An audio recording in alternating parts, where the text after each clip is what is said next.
जय हिंद। आप देख रहे हैं जितेंद्र सिंह 11M, यानी कि ये मेरे चैनल का नाम है और मैं हूं आपका दोस्त जितेंद्र सिंह। तो चलिए क्लास को स्टार्ट करते हैं।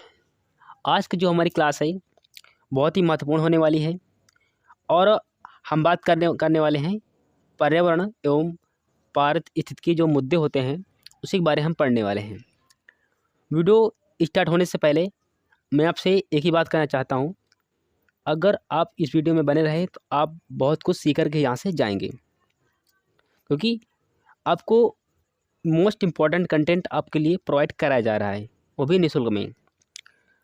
हम बात करने वाले हैं पर्यावरण और जो पारिस्थितिकी है इसी के बारे में पढ़ने वाले हैं। कुछ प्रदूषण और कुछ प्रदूषक, उन दोनों के बारे में हम बात करने वाले हैं। तो चलिए क्लास को स्टार्ट करते हैं। Let's start the class.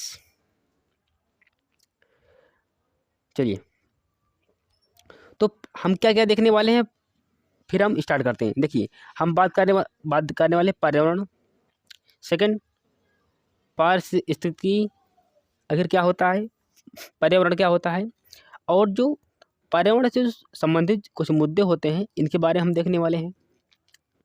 और जो कुछ प्रदूषण होते हैं, कौन कौन से प्रदूषण हो सकते हैं, जैसे पहला आपका वायु प्रदूषण, यानी कि जो हवा के द्वारा प्रदूषण फैलता है उसे बोलते हैं कि वायु प्रदूषण। और जो जल के द्वारा, यानी कि जो वाटर के द्वारा प्रदूषण फैलता है उसे बोलते हैं जल प्रदूषण। भूमि प्रदूषण, जिसको बोलते हैं लैंड पोल्यूशन। अभी तो मैं आपको रिव्यू करके बता रहा हूँ, लेकिन इसका हम इम्पोर्टेंट टॉपिक पढ़ने वाले हैं और हर चीज़ को बड़े पैमाने पर पढ़ने वाले हैं, ठीक है। नेक्स्ट है वैश्विक तापमान, जिसको बोलते हैं ग्लोबल वार्मिंग, ठीक है। ग्लोबल वार्मिंग क्यों होता है, कैसे होता है, कौन कौन सी गैसें इसके लिए जिम्मेदार हैं, ठीक है, उसी के बारे में पढ़ने वाले हैं। नेक्स्ट, ओजोन क्षरण, जो समताप मंडल में ओजोन क्षरण पाई जाती है, ओजोन परत पाई जाती है, उसका क्षरण आखिर क्यों हो रहा है उसके बारे में भी हम पढ़ने वाले हैं। बात करने वाले हैं ग्रीन हाउस गैसें। ग्रीन हाउस गैसें कौन कौन सी हैं, अगर ग्रीन हाउस गैसें की मात्रा बढ़ जाती है तो हमारे वायुमंडल पर क्या प्रभाव पड़ता है, उसके बारे में बात करने वाले हैं। नेक्स्ट, अम्ल वर्षा, जिसको बोलते हैं, या फिर कह सकते हो कि अम्लीय वर्षा। और नेक्स्ट, इसी लास्ट और सब बचेगा, इसका है सतत विकास अवधारणा, जिसको बोलते हैं सस्टेनेबल डेवलपमेंट, ठीक है। और लास्ट इसमें है डोमिनो प्रभाव। इतने टॉपिक हम देखने वाले हैं, तो आज आपके पूरे ये हो नहीं पाएंगे। तो आज मैं जल प्रदूषण आज मैं 3 को बता पाऊँगा उम्मीद भर, क्योंकि मुझे को एक इम्पोर्टेंट काम है और मुझे कहीं ना कहीं जाना होता है, ठीक है। बात करें आज वायु प्रदूषण के बारे में, जल प्रदूषण और भूमि प्रदूषण, इनको आज हम 3 को देखने वाले हैं, बिल्कुल आज ही। तो इसलिए आपको माइंड में आपकी स्थिरता बना कर रखना है, आपको मात्र समझते हुए चलना है जो मैं आपको बता रहा हूँ, क्योंकि कुछ चीज़ें इस पीपीटी में लिखी हैं और कुछ चीज़ें मैं खुद से बताऊँगा, ठीक है। अगर आपको क्लास से संबंधित कोई सुझाव देनी हो तो आप कमेंट बॉक्स में कमेंट कर सकते हैं। इसके बाद में मैं आपको उसी में आंसर देने वाला हूँ, यानी हमारी आपकी बात कमेंट बॉक्स में होने वाली है, ओके। चलिए, तो पहले हम पर्यावरण संरक्षण आखिर क्यों हुआ था, क्या समस्या आ गई जिसके लिए हमें पर्यावरण को सुरक्षा प्रदान करने के लिए बहुत सारी समितियाँ बनी और बहुत सारे सम्मेलन हुए, आखिर क्यों हुए हैं, ठीक है। तो अगर जो पर्यावरण के लिए जो पहला सम्मेलन था ये हुआ था 1972 में, इसको बोलते हैं अंतर्राष्ट्रीय मानव पर्यावरण सम्मेलन। ये 1972 में आया कि चलो हमको पर्यावरण को सुरक्षा प्रदान करनी है और हमें पर्यावरण को सिक्योरिटी प्रदान करना है, सुरक्षा देना है। अगर पर्यावरण को सुरक्षा ना दी गई या पर्यावरण को सुरक्षित ना रखा गया तो इससे बहुत सारे प्रभाव पड़ सकते हैं। जैसे ऐसा हो सकता है कि बारिश होती चली जाए, या फिर ऐसा हो कि बारिश न हो ही ना, एक भी बारिश ना हो, या फिर बाढ़, भूकंप, ऐसे बहुत सारे आपदाएं आ सकती हैं। ओके, अब बात करते हैं कि 1992 में ये रियो सम्मेलन हुआ था और ये पृथ्वी सम्मेलन था 1992 वाला। फिर 2012 में जो रियो 20 हुआ था सम्मेलन, ठीक है। और 2017 में पर्यावरण को नज़र में रखते हुए 2017 में पेरिस में भी एक समझौता हुआ था, ठीक है, जिसको बोलते हैं पेरिस समझौता 2017 वाले को।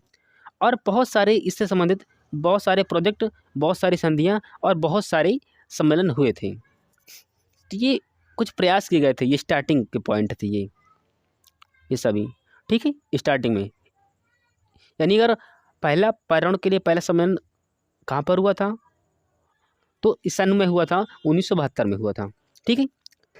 अब चलिए स्टार्ट करते हैं, क्योंकि अब भविष्य में वर्ल्ड कैसा होगा, यानी फ्यूचर ऑफ वर्ल्ड, भविष्य की राह। तो हम बात करते हैं पर्यावरण, ठीक है, या फिर इंग्लिश बोलते हैं इन्वायरमेंट, ठीक है, इन्वायरमेंट। वह प्राकृतिक संसार। अब देखो प्राकृतिक संसार में कौन कौन से आ जाते हैं, सभी, जिसमें जल भी आ जाता है, वायु और भूमि, क्योंकि किसी जीव को जीने के लिए इतनी स्थितियाँ चाहिए। कोई भी तो जीवित तब तक जब रहेगा जब उसे वायु मिलेगी, और वो उसे जल भी मिलेगा, और उसे भूमि मिलेगी, तभी कोई जीव सर्वाइव कर पाएगा, रह पाएगा, ठीक है। जिसमें लोग, पशु एवं पौधे रहते हैं। मैंने बोला ना प्राकृतिक संसार में 3 को प्रायोरिटी दी जाती है। ये बात अलग कि रहना, कपड़ा, मकान, किसी जीव को सर्वाइव करना है तो उसके लिए वायु चाहिए, जल चाहिए और भूमि चाहिए, ठीक है। कोई भी जीव सर्वाइव कर पाएगा, कोई भी जीव रह पाएगा, ठीक है। अब बात करते हैं पर्यावरण बना कैसे था, बल्कि आप लोग पढ़ चुके हैं इसको ऑलरेडी। तो परिधन आवरण से मिलकर बना था पर्यावरण, ठीक है। परि का अर्थ चारों ओर से, और आवरण का मतलब होता है कि ढका हुआ, अर्थात जो चारों ओर से ढका हुआ है वही है पर्यावरण, ठीक है। वो ट्रैक्टर निकाल रहा था ना, इसीलिए मैंने जानबूझ के वीडियो को बंद कर दिया था, ताकि आपके पास आवाज़ नहीं पहुंच पाओगी, नहीं। तो परिधन आवरण, यानी कि परि का अर्थ चारों ओर, आवरण का अर्थ होता है ढका हुआ, यानी कि जो चारों ओर से ढका हुआ है उसे बोलते हैं पर्यावरण। तो अब पर्यावरण में कौन कौन से जीव सम्मिलित हैं। अभी ये जो पेपर था यूपी टेट का 2021 में, ये ही पूछा गया था same by same UP TET का। ये एक फॉर्मेलिटी परीक्षा होती है यूपी टेट, जो टीचर बनना चाहते हैं उनको हमारे प्रदेश में, हमारे अपने उत्तर प्रदेश में यूपी टेट नाम की एक परीक्षा होती है। वहाँ पर ये प्रश्न पूछा गया था कि पर्यावरण में कौन कौन से जीव शामिल, कौन कौन से घटक शामिल होते हैं। तो इसके अंतर्गत 2 घटक शामिल होते हैं। पहला एक जैविक होगा और एक अजैविक होगा। अब मैं बात करता हूँ कि जैविक और अजैविक में अंतर क्या है। तो नीचे ऑलरेडी इसकी परिभाषा दी गई है, लेकिन फिर भी मैं कुछ बताता हूँ इसके बारे में, आपको गौर से सुनना बर केवल है, ठीक है। जैविक वो प्राणी होते हैं जो शोषण करते हैं, यानी ऑक्सीजन को ले रहे हैं और कार्बन डाइऑक्साइड को बाहर कर रहे हैं। जैसे मनुष्य भी शोषण करता है, पौधे भी शोषण करते हैं, यानी कि जो सजीव हैं। अब यानी कि जिनमें बोला करते हैं देहाती भाषा में, जिनमें जान होता है, सजीव होते हैं, ठीक है। ऐसे अजैविक जिनमें जीवन नहीं है, निर्जीव होते हैं। अजैविक इनमें जान नहीं होता, निर्जीव होते हैं। जैसे टेबल है, मेज है, आपका पेन है, ऐसे बहुत सारे अजैविक रहते हैं। अब हम बात करते हैं पारिस्थितिकी तंत्र, जिसको बोलते हैं इकोसिस्टम। अब इसके बारे में थोड़ा देख लेते हैं। आदिवासी वातावरण में जैविक और अजैविक घटकों का परस्पर संबंध होता है, यानी पारिस्थितिकी में जैविक और अजैविक दोनों घटकों का परस्पर संबंध होता है। अब पारिस्थितिकी के 2 घटक होते हैं, बोलते हैं जैविक घटक और अजैविक घटक, ठीक है। यानी कि बायोटिक और अबायोटिक, यानी कि जैविक को बोलते हैं कि बायोटिक और अजैविक को बोलते हैं अबायोटिक। अब जैविक को हम 3 भागों पर बाँटते हैं। आपको ध्यान सुनना है। अब मैं आपको साइंस का हर वो शब्द आपको बताऊँगा जिसमें लिखा है, जो आपकी परीक्षा के लिए इम्पोर्टेंट है, ठीक है? अब मैं बात करता हूँ कि जैविक घटक में कौन-कौन से आते हैं। जैविक में जैसे उत्पादक होते हैं, जिसको बोलते हैं प्रोड्यूसर। इसमें कौन-कौन से आ जाते हैं जो, जैसे घास है। अगर मैं अपने वातावरण में देखूँ तो बहुत सारे ऐसे पोखर, तालाब, झरने मिलेंगे जहाँ पर आपको छोटी-छोटी घास उगी हुई दिखाई देगी, ठीक है? तो जो घास होती है ना, ये उत्पादक काम करती है। उपभोक्ता उपभोक्ता वे जीव होते हैं जो उत्पादों को खाते हैं। जैसे हिरण खा रहा है घास को, तो हिरण क्या हुआ? हिरण हो गया तो आप तुम्हारा उपभोक्ता यानी कंज्यूमर, और खा किसको रहा है? घास को। घास क्या है? उत्पादक। जैसे एक दूसरा उदाहरण और देख लो, जैसे बकरी है, भैंस है और गाय भी है। मान लो गाय क्या है? गाय तुम्हारी उपभोक्ता है, यानी कंज्यूमर है गाय। और गाय किसको खा रही? तो गाय खा रही घास को। घास क्या है? उत्पादक है, ठीक है? अब जो उपभोक्ता ने जो खाया है उसको वो पचाएगा ना, उसका पेट, और पचाने के बाद उसका ठोस जो वेस्ट होता है उसको शरीर से बाहर भी तो करेगा, वही होता है अपघटक, ठीक है? अब उपभोक्ता को 3 भागों पर बाँटा गया है। अपघटक को डिकम्पोज़र बोला करते हैं। जैसे अपघटक को मैं एक और आपको और समझा रहा हूँ।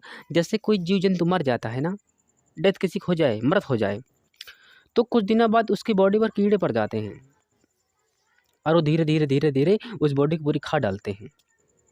वही होते हैं अपघटक। नेक्स्ट, अब मैं बात करता हूँ कि उपभोक्ता के हमने 3 भागों पर बाँटा है। हमने क्या बाँटा गया है, ऐसे सभी लोग बाँटते हैं। जैसे कि बुक में दिया होता है। प्राथमिक शाकाहारी, प्राथमिक में हम शाकाहारी आते हैं। जैसे जो दाल, चावल, ज्वार, बाजरा, मक्का, तिल, ऐसे बहुत सारे होते हैं जो कि शाकाहारी होते हैं। उन्हें प्राथमिक उपभोक्ता बोलते हैं। जैसे इससे मनुष्य हो जाता है, ठीक है? भैंस है, शाकाहारी है, मतलब ये मांस नहीं खाते, शाकाहारी, ये उपभोक्ता को खाकर ही जीवित रहते हैं व्यक्ति ये। अब बात करते हैं कि मांसाहारी, द्वितीय जो उपभोक्ता होते हैं उन्हें बोलते हैं मांसाहारी, यानी जो मांस खाते हैं। मांसा प्लस आहारी, मांस प्लस आहार, यानी जिनका आहार मांस ही होता है। जैसे मनुष्य दोनों में आ जाता है।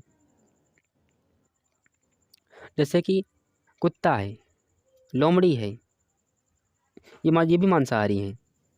शेर मांसाहारी है, ठीक है? बाघ है, चीता है, ये सभी मांसाहारी हैं। ये द्वितीय उपभोक्ता में आते हैं। अब मैं नेक्स्ट बात करता हूँ तृतीय में कौन-कौन से आते हैं? सर्वाहारी। सर्वाहारी का अर्थ यह होता है कि जो शाकाहारी भी होते हैं और मांसाहारी भी होते हैं। यानी यदि बीच की कड़ी होते हैं, कौन? सर्वाहारी। यानी जो पेड़-पौधों को खाकर जीवित रह सकते हैं। इसका मतलब ये नहीं कि तुम पूरा पेड़ खा जाओगे, ऐसा कुछ नहीं है। पेड़ की पत्तियाँ, ठीक है? सर्वाहारी में जो कि शाकाहारी और मांसाहारी दोनों का काम करते हैं, जैसे कि मनुष्य। मनुष्य शाकाहारी भी है और मांसाहारी है, इसलिए मनुष्य सर्वाहारी है। जैसे कि कुत्ते को तो रोटी भी दे दो और मांस दोनों खा लेगा। लोमड़ी भी है, तो ये सभी सर्वाहारी में आते हैं। अब अजैविक में कौन-कौन से आ जाते हैं, जिसको बोलते हैं अबायोटिक कंपोनेंट, मतलब घटक। इसमें 2 भागों में बाँटा गया है अजैविक को। पहला इसमें है ऑर्गेनिक, जिसको बोलते हैं कार्बनिक, यानी ऑर्गेनिक, और दूसरा है नॉन ऑर्गेनिक, जिसको बोलते हैं अकार्बनिक। अब अगर किस खेत की मूली कार्बनिक है, अगर कार्बनिक किसे कहते हैं? जिसमें कैल्शियम, हाइड्रोजन और ऑक्सीजन, अगर इनकी मात्रा पाई जा रही है तो कार्बनिक है, यानी इनमें कार्बन की मात्रा पाई जाती है, CHO। यानी जिसमें CHO अगर इनकी मात्रा पाई जाती है तो कार्बनिक है। इसमें कार्बन की मात्रा पाई जाती है। जैसे कार्बोहाइड्रेट, जैसे जब मैं रोटी खाता हूँ, कोई भी रोटी खाता है तो मुंह में उसका पाचन हो जाता है कार्बोहाइड्रेट का, ठीक है। अब बात करते फैट, जिसको बोलते हैं फैट, लिपिड फैट, या फिर प्रोटीन, और दूसरा है ह्यूमस, जिसको बोलते हैं, आप लोग बोला करते हैं खनिज लवण, ठीक है, खनिज लवण, ये कौन है, कार्बनिक है। तो अब इसी में है अकार्बनिक, जिसको बोलते हैं नॉन ऑर्गेनिक, जिसमें जल है, नाइट्रोजन है, ऑक्सीजन है और प्रकाश है। ये सभी अकार्बनिक होते हैं, यानी इनमें कार्बन की मात्रा नहीं पाई जाती है। अब देखो, हम आपको एक सेल से लेकर के जब एक जीव का निर्माण होता है उसके पूरी बीच की प्रक्रिया पूरी बताने वाला हूँ, इसलिए इस आप प्रक्रिया को गौर से, आपको बिल्कुल ध्यान से सुनना है बस। देखो, जब एक मनुष्य का निर्माण होता है या किसी एक जीव का निर्माण होता है तो हमेशा एक सेल से उसका निर्माण होता है, ठीक है, कोई भी जीव हो। जैसे कोई बीज भी है ना, अगर उसको भूमि पर डाला गया है तो पहले एक सेल से इसका निर्माण होने वाला है बस। तो पहले जीवन की सबसे छोटी इकाई सेल ही होती है, कोशिका। और जब बहुत सारे सेल मिलकर बन जाते हैं, जब बहुत सारे सेल मिलते हैं तो क्या बनता है, उनसे तुम्हारा बन जाता है ऊतक, जिसको बोलते हैं टिश्यू, ठीक है। नेक्स्ट, अब जब बहुत सारे ऊतक मिल जाएंगे, टिश्यू मिलकर बन जाएंगे, तो उससे बन जाता है अंग।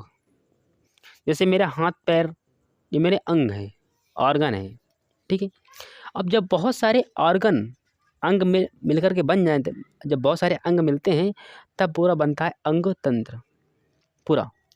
और जब पूरा अंग तंत्र से मिलकर के पूरा व्यक्ति का, एक जीव का पूरा शरीर का निर्माण हो जाता है, उसे बोलते हैं पूरा जीव बनकर तैयार हो गया है। तो यानी जीवन की सबसे छोटी इकाई सेल यानी कि कोशिका है, क्योंकि कोई जीव हमेशा सेल से ही बनकर के स्टार्ट होता है। जीव, जब बहुत सारे जीव मिल जाते हैं तब पूरी पॉपुलेशन यानी कि पूरी जनसंख्या बन जाती है। और जब बहुत सारी जनसंख्या बनती है उसे बोलते हैं समुदाय, कम्युनिटी, ठीक है। अब जब बहुत सारे समुदाय फिर मिलेंगे तब बनेगा परितंत्र, जिसको बोलते हैं इकोसिस्टम। अब बहुत सारे परितंत्र मिलकर के क्या बनाएंगे, बायोम। अब बहुत सारे जब बायोम मिल जाएंगे तब बनेगा जैव तंत्र, जिसको बोलते हैं बायोस्फीयर। तो ये पूरी कहानी थी, एक सेल से लेकर के मैंने जैव तंत्र के बारे में तक बताया है, ठीक है। तो मैंने आज इतना बताया है। अब इसकी PDF है बड़ी, चलिए हम थोड़ा यहाँ तक पढ़ लेते हैं, 1 मिनट, प्रदूषण तक पढ़ लेते हैं, वायु प्रदूषण ऊपर तक पढ़ लेते हैं, इसका फिर मैं कल पढ़ाऊँगा, ठीक है ना, लेकिन आज इसको पढ़ा देता हूँ।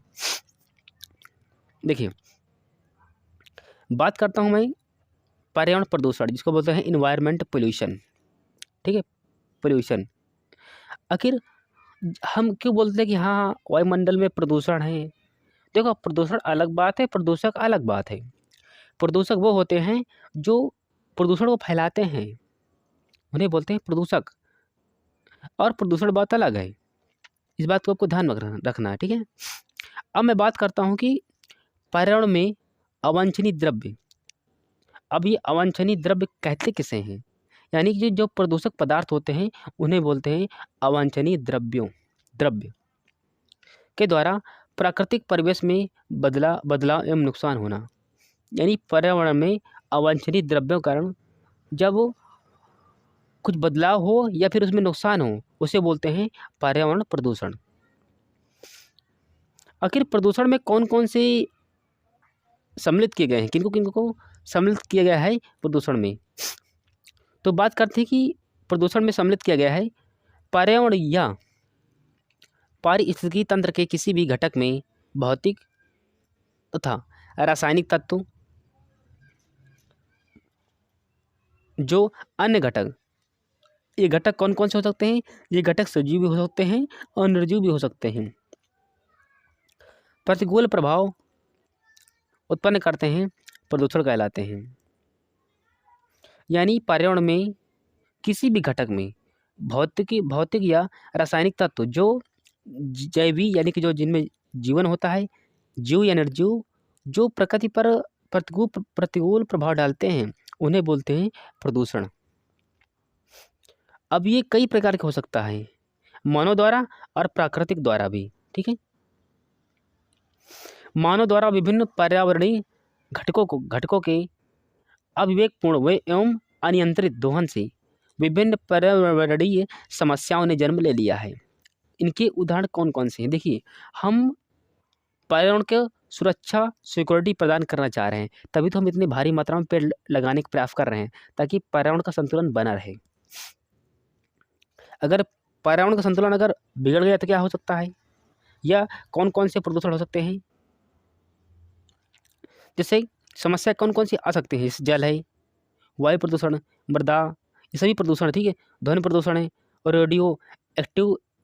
रेडियोधर्मी प्रदूषण है, या फिर रेडियो एक्टिव जो प्रदूषण होते हैं वो वाले। और वैश्विक तापमान, इसको बोलते हैं ग्लोबल वार्मिंग, यानी कि उससे ओजोन मतलब ओजोन क्षरण भी होता है उनसे, प्रदूषण से। ठीक है ना, और जैव विविधता का भी क्षरण हो जाता है, और मरुस्थलीकरण भी होता है। ठीक है, अब आपको इसमें उदाहरण में आपको दिया गया है, आपको दिख रही हो कि बहुत सारी एक इंडस्ट्रियल कंपनी है, क्षेत्र है, जो कि प्रदूषण फैला रही है। तो ये आपको ये क्या है? आपको ये वायु प्रदूषण है। ठीक है, नेक्स्ट, अब आपको दिख रहा होगा यहाँ पर एक बहुत सारे टायर यहाँ पर आपको जले दिखाई दे। एक बार मैं जूम कर देता हूँ। अब आपको दिख रहा होगा कि बहुत सारे टायर इसमें पड़े हुए हैं और टायर जल रहे हैं। तो ये भी तो एक ध्वनि प्रदूषण का ही उदाहरण है। देखो, मैं कितना भी जूम कर सकता हूँ, दिखेगा। ठीक है ना, देखो, तो ये आपकी कौन कौन सी है? यही आपका वायु प्रदूषण है। ठीक है, उपाय और कितना बात बहुत बड़ा है भाई, ये बढ़ता चला जाएगा। ठीक है, अभी बहुत ज़्यादा है, तो इसका हम कल पढ़ेंगे वायु प्रदूषण के बारे में। ठीक है ना, तो चलो मैं वीडियो यहीं पर लास्ट करता हूँ। आपको कमेंट करना है कि आपको वीडियो अच्छी लगी कि नहीं लगी। अगर आपके पॉजिटिव कमेंट आएंगे तो मैं और बहुत सारी वीडियो, ऐसी मास्टर वीडियो आपके सामने लाता रहूँगा। ठीक है, चलिए वीडियो को लास्ट करते हैं।